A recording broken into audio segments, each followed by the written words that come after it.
Sube. Bueno, nos vamos a ir ahora a Madrid, donde ya están cerca del mediodía. Nadia Tronchoni es redactora jefa del diario El País de la sección Deportes. Vamos a charlar con algo que está pasando muy preocupante en España con los ataques racistas a ciertos jugadores, de la cual también fue víctima el Huevo Acuña, el jugador del seleccionado argentino en España. Nadia, buen día, ¿cómo estás? Chao, buen día, muy bien. Bueno, ¿qué está pasando en España con el tema del racismo en las canchas?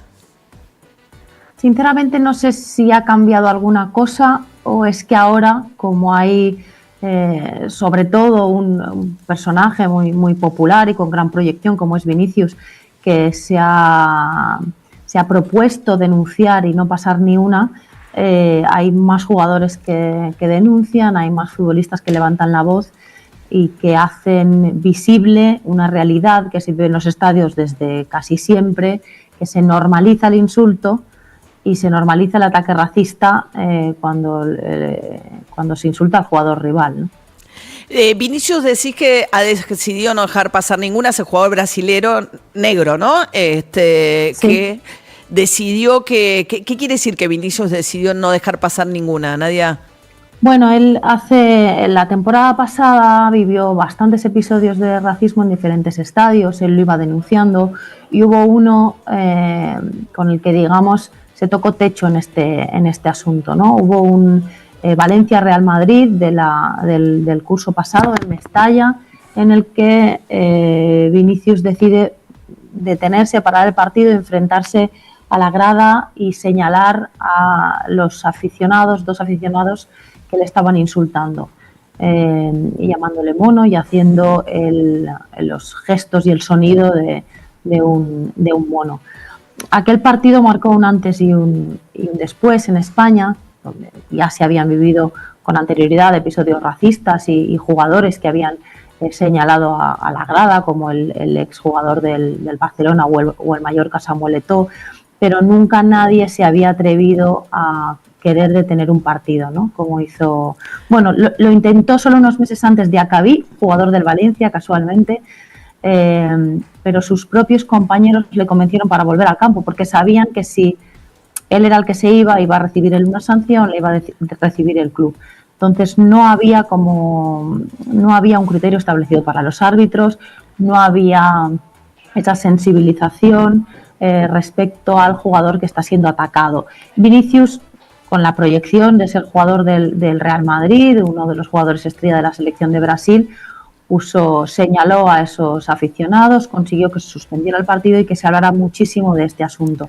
Desde entonces la Liga va presentando denuncias en los juzgados y se persona como acusación particular en los casos de racismo contra jugadores, entre ellos Iñaki Williams, jugador del Athletic de Bilbao, y muchísimas de esas denuncias que son por ataques racistas a Vinicius. Él se ha propuesto ser el que lidere esa lucha y el que intente cambiar las cosas con su crítica. Ahora, en el último encuentro, ¿no? En Sevilla, ¿no? Fue que también Marcos Acuña, que no es afroamericano, digamos, o sea, uno intenta como evitar las etiquetas para no caer en esos lugares, pero francamente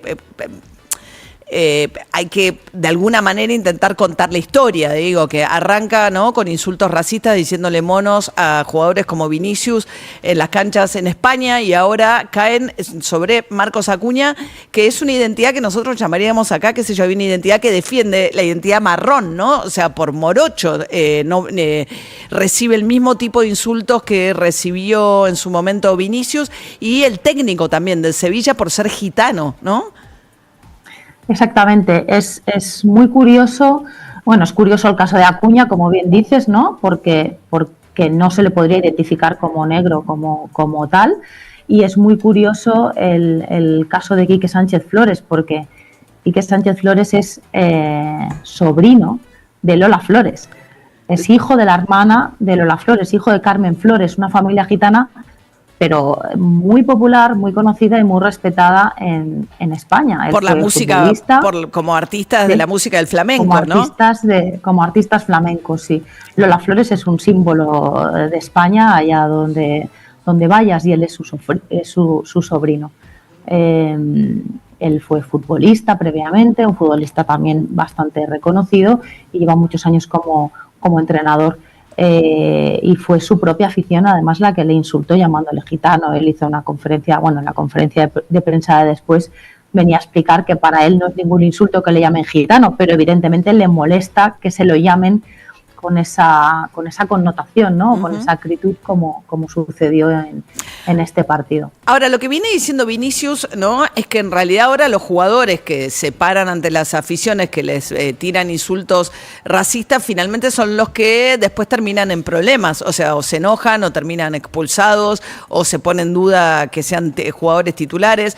No hay de parte de la Liga Española una, como lo que llamamos acá, una bajada de línea clara respecto de frenar los partidos y que no sean finalmente los jugadores que son víctimas de esos insultos racistas los que terminan además perdiendo competitividad en la cancha. El problema aquí, y por eso está siendo complicado o difícil de resolver, es que una cosa es la Liga, que es la organización que está integrada por los clubes y que es la que organiza la competición, y otra cosa es el Comité Técnico de Árbitros, que el Comité Técnico de Árbitros depende de la Federación Española de Fútbol, entonces son dos entidades diferentes. Y del Comité Técnico de Árbitros depende cómo arbitre cada árbitro, cómo decida detener o no detener un partido o señalar al agredido en lugar del agresor, ¿no? Que es lo que estamos viendo. Eso depende de los árbitros. Cada árbitro hace lo que quiere, no está obligado a frenar el partido. No es que cada árbitro haga lo que quiera, sí que depende de una reglamentación, pero dependen del Comité Técnico de Árbitros y eso no es la Liga. Entonces van por separado y tienen, sí que pueden detener un partido, pero lo hacen en casos extremos. Lo vimos también este mismo fin de semana, que pasaron diferentes episodios, uno de ellos en categorías inferiores, con el portero del Rayo de Majadahonda, de un equipo de Madrid, de una de las localidades de las afueras de Madrid, del Extrarradio de Madrid, que estaba escuchando cómo le estaban insultando por detrás de la portería y estuvo aguantando unos cuantos insultos racistas hasta que se cansó y se cabreó después de recibir un gol y se giró y se encaró en la grada al aficionado que le estaba gritando. Pues este jugador fue expulsado y ahora pues probablemente le caigan unos partidos de sanción y él precisamente señala eso, ¿no? Esa incongruencia de que sea el agredido el que tiene que pagar por ello, ¿no? Él se enfrentó de manera relativamente violenta a la persona que le estaba insultando. Él asegura que solo quería hablar y preguntarle por qué le estaba haciendo eso. Y bueno, como dices, la decisión del árbitro fue expulsarlo a él. Bien, Nadia Tronchoni, redactora jefa de la sección Deportes del diario El País de España. Gracias, Nadia, por este contacto. A vosotros, un abrazo. Hasta luego. Es un tema súper dramático el que están viviendo. Acá tenemos si se paran los partidos. No